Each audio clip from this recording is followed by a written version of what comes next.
The kui is a musical heritage. It is a unique, creative work, and a story with a profound meaning. Jaura Shapkan Kui. The Kuishi singer is Mahambet Utemisov. Legends in music.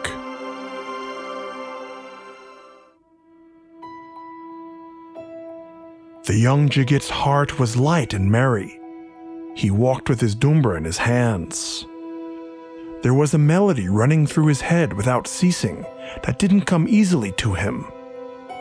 And today, he finally got it right. His fingers were obedient, and the dumbra's strings were flexible and pliable. His teacher and mentor, stroking his gray mustache, remained pleased today. His dark eyes sparkled with joy, and it seemed to the young man that the entire nature of the world was rejoicing with him. It was so beautiful all around. Spring had sprung. The grass was green and turgent with sap, and young leaves rustled over sprawning bushes, and there was a fresh, delicate fragrance of blossoming trees in the air. All of a sudden, his heart sank as he thought of his younger brother. He remembered that he stayed alone in the village with his mother. He was alone and in charge there now.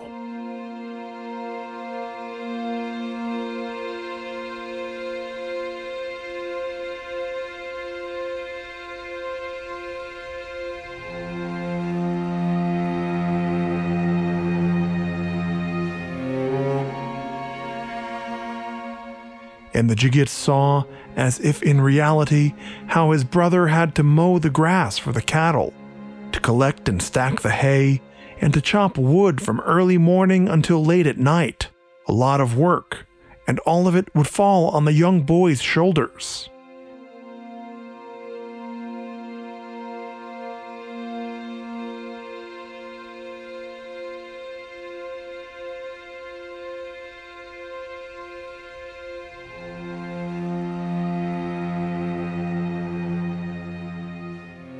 And as he tends the flocks of sheep, he takes his notebook with him to learn reading and writing. At night with a candle, he sat with his head bowed over a book. The young man knew how hard it was for his little brother to work and to study at the same time.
The Jigit sighed as he thought about it. He felt bitter sadness tightening his chest. He sat down under a tree and picked up his dumbra. He must fulfill his promise that he gave to his mother, that he would learn how to play the dumbra while his brother learned reading and writing. They promised that they would become worthy and educated people. "That's all right," the young man thought. "You can do it. I'll be back soon, and I will come back after my training. You and I are strong, my brother, just like our father was." The Jigit smiled and played a song about the invincible Batirs, about the strength of the spirit that is the most important thing, and that we must believe in ourselves and in our own victories. Ah, if only his teacher had saw him playing that kui now instead of in the morning, how easily, swiftly, and enthusiastically he played.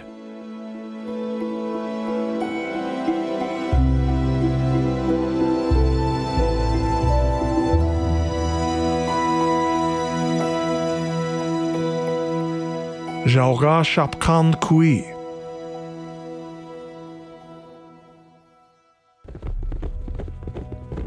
And all of a sudden, at first it was hardly audible, and then the rattle of hooves grew louder and louder. The step exploded with a rhythm that was clear, harmonious, and battle-like. The weather-beaten faces of the Jigits were stern, immobile, and very tired. It seemed to them that they had grown into their saddles as they ate and slept on their horses. For many months now, their squad was constantly fighting with the Han's mercenaries.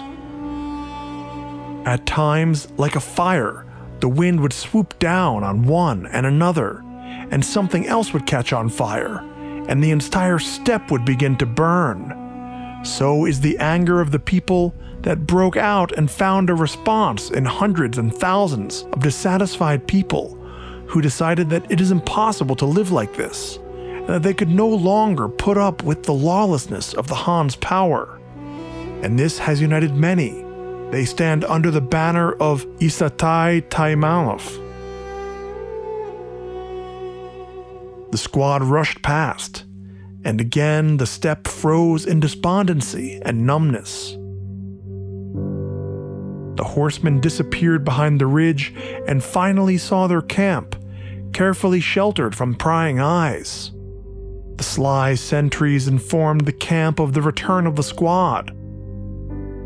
Near the yurts, fires burned, and rich sorpa was boiling in kazans. The weakened warriors jumped off of their horses. Now they will be able to rest themselves and let their horses rest as well. Many Batirs immediately collapsed on a spread-out felt and fell asleep with a leaden, tumultuous sleep. Mahambit, a famous warrior poet, was one of those who returned. His fervent and bold poems inspired the Batirs. The squads went into battle to the sound of his dumbra. He was surrounded by the Jigits. The Akin knew that the people wanted to hear a song, and his poems as well. Perhaps for many of them, his poems would be the last ones that they would hear in their lives. After all, tomorrow would be a new campaign, a new battle, with no end to the battles in sight. He will sleep later. But now, he had to pick up his dumbra. His hand touched the strings as he sang. A hawk, touching the moon with his wings, hides his nest in the steepness. I was also free and young. He believed in his life together with my people, in search of a better fate and land. Our ancestors spent centuries in this land. Let a hawk flying home not disturb their eternal peace. The men who came from the remote nomadic camps were imbued with Mahambet's words and swore that they would give their lives for the right to be free. Nobody doubted victory, and even the poorest man, whose only weapon was a wooden shield in his arms covered with thick, roughly crafted leather, knew that he would defeat his enemy. As the coals burned hot in the fire, night fell on the camp. The dumbra said more than a man could say. The poet's words flew like arrows piercing the hearts of the Jigits. I was like that. I was higher than the tree that is free. I am not going to break before I reach the top. I was a savior for the people, and I will only with a worthy enemy and my spirit will not find peace. I was a falcon, and I kept my eyes for the battle. I flew at the enemy with a spear, and its point has glimpsed.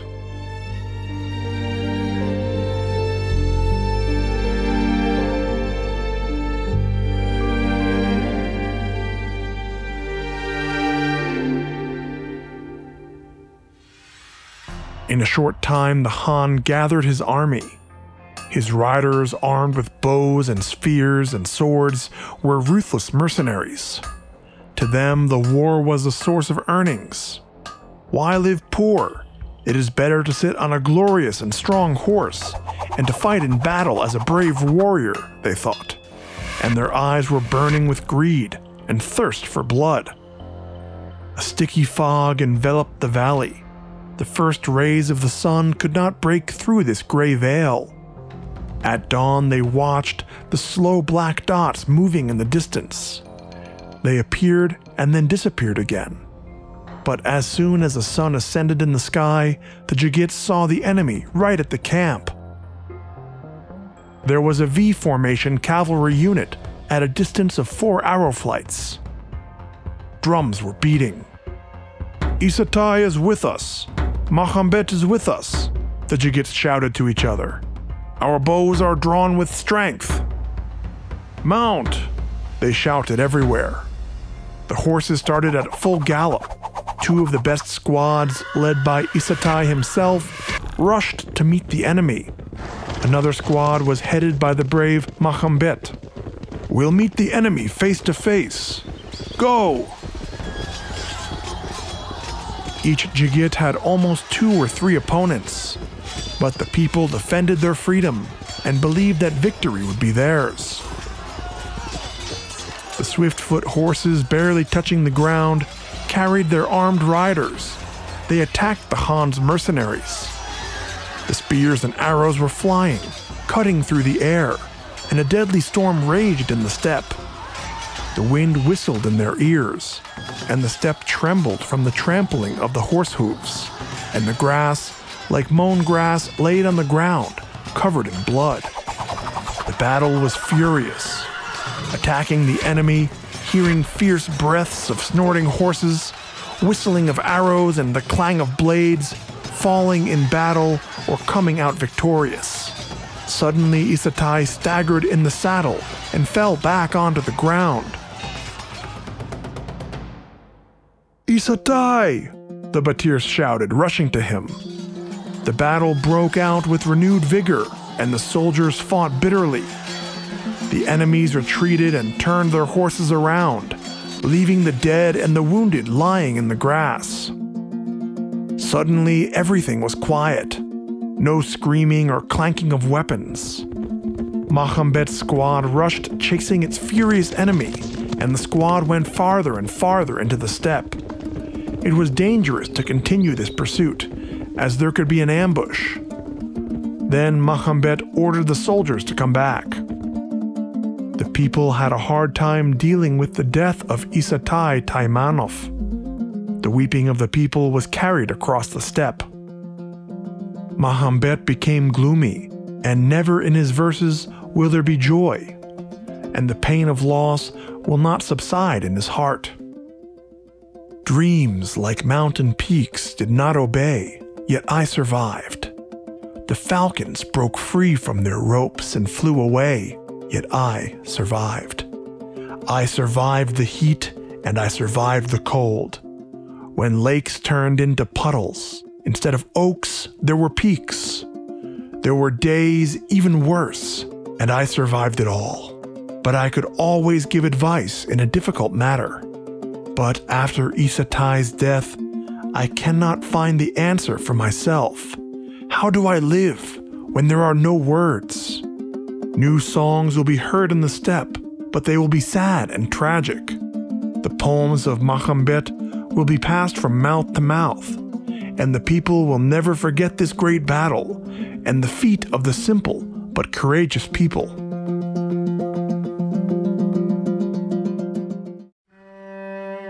The Kuishi singer is Mahambet Utemisov.